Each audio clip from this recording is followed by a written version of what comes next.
Welcome, everyone, to the Side Draft Podcast. And last weekend at New Hampshire, Christopher Bell goes back-to-back in the NASCAR Xfinity Series, beating two Cup guys in both of those races. Yeah, that was real impressive. Not only he said, "This is my series. I'm keeping a hold on this," and I know Brad. He had two tires and that put him at a disadvantage, but Christopher Bell had a good car and he's drove to the end. So rewinding all the way back to the beginning of this race, we had Brad Keselowski. He won the pole, but Cup practice was extended and they needed to do a little bit more work on the car, and therefore he would miss driver intros, which is a little unfair in his perspective, but either way, he's still a Cup guy. He's going to be up there anyway. But Bell would start first, and also notable that BJ McLeod also misses intros. Not sure why, but he did. Well, you said hanging out with Brad. Hey, Brad, how's your car? But Ryan Preece would start P2, and we would have a great battle for the lead with Preece and Bell. Yeah, they would battle back and forth. I mean, they tried to get out there, and Ryan Preece, man, wow, he's just a real talented driver, and he could hang right there with Bell, but they just couldn't get quite up there to the first position. And Christopher Bell would lead for a while until Keselowski was sliced through the field like it's bread. I mean, he just that easy. But lap 36, Reddick would blow a tire with no caution. Yeah, I couldn't understand it. He blew a tire, hit the wall, and just come in. I think it went about like 2 laps down. And Christopher Bell holds off Ryan Preece and would win the stage. He would come in first, and then second would be Ryan Preece. We would have John Hunter Nemechek, Hemrick, and Brad Keselowski in fifth. Wow. I mean, that's crazy. I mean, I think they ought to start the Cup guys in the very back and see how they come to the field. Start them 3 laps down, see if they can still win a race. Yeah, Brad had an awesome car. He just come to the field, and he just had the highlight car coming through the field. And so it's pretty cool. Stage 2, Brad Keselowski would win the race off pit road. Ryan Preece would take the lead from Brad. Yeah, it seemed like Brad's car wouldn't start on the restarts, and Preece, he would just shoot out like a cannon. But it was kind of short-lived. As I wrote in on the notes here, Brad takes it back. It's his piece of candy. That's what he wants. He wants the candy. You know, for these Cup guys, you know, if you're not winning, there's no point of you being there. You're there to get, flexing your muscles against these little kids out there like Christopher Bell and Hemrick. Teach them a thing or two. And I think Brad showed that pretty well with Ryan Preece. Oh, yeah. He said, "Here, I'll show you how it's done." Yeah. In that regard, it is very positive for Brad to be in it. But also, if he would have won, it would have taken away Bell's playoff points. So it's kind of... I kind of like having Brad in there, you know, some of the Cup guys, because these young guys, they can learn a lot from them. You know? Yeah. And I think a lot of them have learned a lot from the Cup guys coming in there. They can hang with them. They can watch their line and see how they enter the corners, and I think it's a real plus for the series. I think it would be really interesting if we allowed them to run for the playoffs in that series. I mean, I know a lot of people would be very against it, but I mean that's what'll make these young guys really drive harder, because it's like, well, if they win, it's all right. And but if these Cup guys are running for their playoff points, that's when they get a little more aggressive. But later on that, let's see, where were we? Debris caution with 18 to go in the stage, and haven't really seen too many debris cautions this season. No, not many of them. I mean, many cars really tore up. I mean, there've been a few, but Ain't sure what kind of debris it was, but they threw the caution out for that. It might have been from when Reddick scrubbed the wall or something. Yeah, if it would have thrown the caution, then maybe. But Priest versus Brad again, and Priest really learned a lot from the modified race, and we saw a lot of that in that race. Yeah, Brad, he tried to take the bottom away from Priest, but Priest, he's staying strong, and he get the lead for a little bit, but then Brad, he just take off. Yeah, Brad would take the lead. And on that restart, we saw Daniel Hemrick lose a lot of positions on the restart, and that's really important because New Hampshire kind of runs a lot like Martinsville. It's like an oversized Martinsville.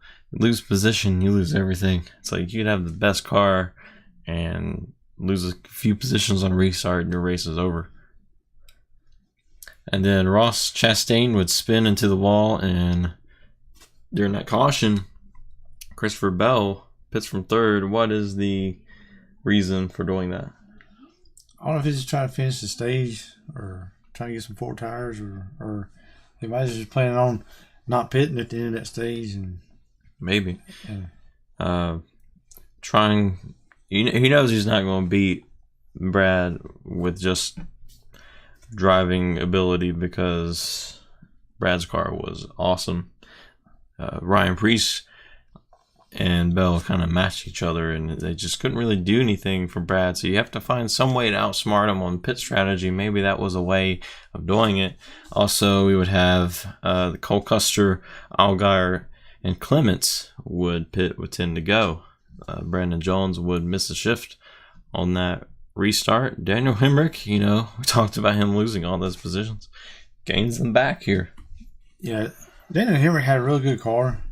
Sometimes he got stuck on the bottom. He couldn't really make the pass, but RCR is showing a lot of strength right there. And I believe Daniel, he's on the verge of getting a win pretty soon.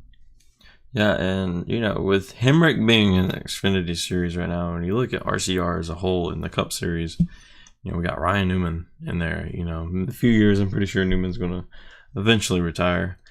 Do you see Hemrick going to 31? Yeah, I believe he could. He's getting better and better each week, and he's even actually running up there with Brad and Kyle Busch, and he can just hang right there with them. So he's getting pretty good. And now Priest would battle Brad Keselowski again. He is getting stronger and stronger each restart, staying with Brad a little bit longer. But Brad is still Brad. He is still a Cup guy. Oh, yes. And Brad will get the lead and cruise for a little bit until the 11 of Ryan Truex, who would go around 6 to go in the stage. And also, Allgaier makes contact with the 16 car with his right front. A little bit of damage there. Yeah, I believe the 16 went below the apron a little bit and come up and hit Truex, and Allgaier's right there and just got a little piece of him. And this is interesting. The officials tell Brad Keselowski not to Jimmy Jack the restart. Yeah, how you do, Jimmy Jack? It's like that's something you would tell Kevin Harvick with Jimmy John's. Don't Jimmy John the restart, man. But Daniel Hemrick and Priest, they're trying to take Brad's stage. They're trying to get those 10 points and also that one playoff point for winning the stage, but it does not work. Brad Keselowski out there just tearing it up, winning the stage. He wins the stage. Daniel Hemrick would beat Ryan Preece. Ryan Preece is in third. Then we'd have Brennan Jones, a new guy in this picture, and we'd have John Hunter Nemechek. Yeah, you can never count out John Hunter Nemechek every week. He's always trying to battle up for the lead and stuff, and it's real impressive seeing Daniel Hemrick finish second in that stage. And Johnny Sauter, he's driving the 23 for GMS. Spencer Gallagher is cleared to go back and race, but there's still a few spots where they filled Sauter in for that position. So Sauter's still in this one. He goes on pit road, takes no tires. So Brad will lose 2 spots because Ryan Truex also takes no tires. And Ryan Truex was the one that spun a few cautions ago. So maybe that was a reason because he pitted then. And Sadler and Christopher Bell, as we said, some strategy going out, gets himself into second place. And that puts Brad behind. Yeah, I believe some of the other ones that pitted earlier before the stage in, they stayed out, and that put Brad back a few spots. We'd have 3 wide racing for a few laps. Yeah, that was some wild racing, and Brad was shooting through the middle a few times, and I can't remember who all. There's a bunch of them was 3 wide racing. It was really good to see them racing that hard, and nobody was wrecked. And Custer and Bell would battle for the second spot, but eventually Bell would win that battle, and he would then go on to chase Sadler, and Bell would take the lead from Sadler. Right in his mirror, he has Brad Keselowski trying to take another playoff point away from Bell, and Brad eventually gets there and passes him. Yeah, I mean, Brad had an awesome car. I mean, with them, I can't take 2 tires that time. No. Sorry about Yeah, that. he took 2 tires that time. Wait, no, he didn't. No, he didn't. Never mind about that, but That was another time. Okay. But he was racing up his way up in there. About lap 125, Brad gets the second and begins to reel in Bell. he had an awesome pass for the lead there against Bell around lap 144. It was pretty exciting there. Oh yeah, it was kind of tough for Brad. I mean, he racing clean. He could have stuck his nose in there and bumped him and all, but he raced him real clean and just went ahead and took over that spot. They would have green flag pit stops around lap 160. Brandon Jones would be out first, and the 20 has no tachometer, and you do not want to speed on pit road. Yeah, I don't see how he didn't even speed on pit road and not have a tachometer. And a lot of them does have a tachometer, they still speed. So I don't know if his spotter was telling him to slow down and speed up or what it was. That's just, that's amazing. Clement tries to go into pit road, locks it up, slides into the barrels, red flag, not what Brad Keselowski wanted to see. Yeah, I don't know if he just come in too hot, locked his brakes up, and I guess he's already committed and he didn't want to turn out on the track, and he's still going to get a penalty, but he crashed into the barrels. So. The 21 and 22 only take 2 tires on that pit stop. Was that a good call? Well, if the caution that come out, it'd been a good call. But as far as the caution coming out, that's the way the gamble goes sometimes. Yeah. Brad Keselowski jumps out into the lead. Hemrick would slide to 5th. He would eventually finish in 11th. So that was not a good call for the 21. But like you said, it's just luck that happens with racing. But there would be another caution, 23 to go. Again, not what Brad wanted to see. Number 0 of Smithley. He would go into the wall. That would be the very last caution. The 42 trying to go for the lead kind of messes up the 22 as Bell just cruises around him on that restart. Oh, yeah. Yeah, it kind of slowed Brad up a little bit, but he would eventually try to chase him down. 18 trying everything he had for the lead because this is his home track. He's wanting to get a win there for his own people there, just like Ben Rhodes did in the Truck Series a few weeks ago. Just couldn't get there. Yeah, I think the 2 tires you can see Brad overdriving the car, and I think he even touched the wall a few times. And he was really trying hard. So another terrible thing for Ryan Preece was the 18 car did not pass inspection after the race. Even though he's not going for any playoffs, it's still got to be disappointing that taking away all of those owner points. Yeah, it's good to see Ryan Priest. I mean, we need to get him a full cup ride. Man, he's just awesome driver. But we just need to get him a good ride and a full season and a good sponsor. Let's start Side Draft Motorsports where we have Ryan Priest and Brett Moffitt, maybe Kaz Gralla all on one team. If we could get the funding to do that, we would. But unfortunately, we don't. We like to see all that young talent, and it's good talent, and to get them in a good car would be, amazing. Because you can see Ryan Priest, he was trying for the lead, and he was in the Joe Gibbs car. And, I mean, man, he just can really drive a car. Brad gets into the second position, trying to catch the 20.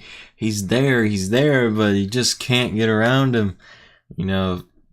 It was similar to the Cup race. If Brad maybe would have got there, maybe would have bumped him. I don't think so, because it's like you're a Cup guy and he's an Xfinity guy.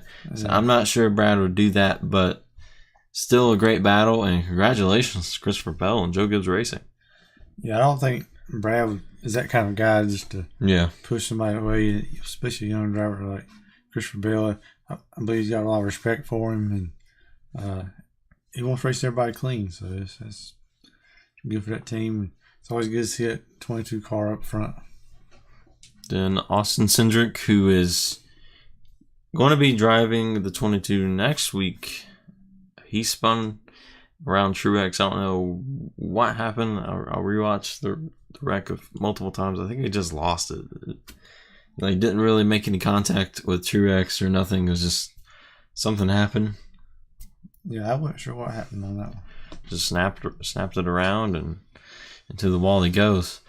But next weekend, we're going to Iowa, and it's going to be interesting. No Cup guys in this one, of course, because all the Cup guys are way over in Pocono. And we're going to have some short track racing once again in the Xfinity Series. Yeah, it's exciting to go back to Iowa. That's a nice track. So, who do you think will be good at Iowa? Well, I think Justin Allgaier. He's always really strong there. And I want to go with him in the junior motorsports car. As for me, as I could easily pick Bell. He's already won 2 in a row. Could make it 3 in a row. As 3 in a row has been a very common theme throughout every series this season. Seen it in Cup like multiple times. But I think it's time for the 22 to get back to victory lane.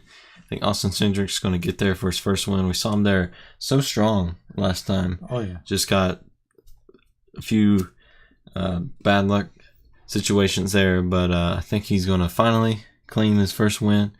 And I think it's like 5th or 6th for the 22 this season. So it's going to be interesting to see. But again, look out for Allgaier, look out for Bell, look out for the 22 of Austin Cindric.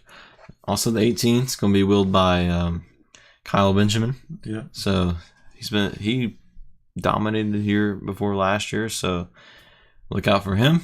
And we'll be, despite whoever wins, we're going to be here and we're going to be giving you a review how that race goes. So be here next week.